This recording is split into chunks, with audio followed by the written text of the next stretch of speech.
এখন এত কষ্টের ফলাফল, এই যে বানিয়েছি। এবার ছাতু নেব, যতটা আমার লাগবে পরিমাণে আমি ঠিক ততটা নিয়ে নেব, বেশ মজা মজা করে। আমি এতটাই নিলাম। টাটকা টাটকা গাছের লেবু, পেঁয়াজ কুচিয়ে নিয়েছি, এখানে আছে গোলমরিচ আর হচ্ছে বিট লবণ। গোলমরিচ, পেঁয়াজ কুচি, লেবুর রস, জল।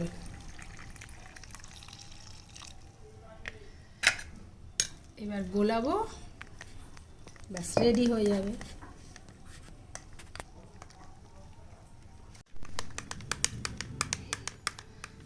একদম বাড়ি, একদম নিজের হাতের তৈরি ছাতুর শরবত রেডি।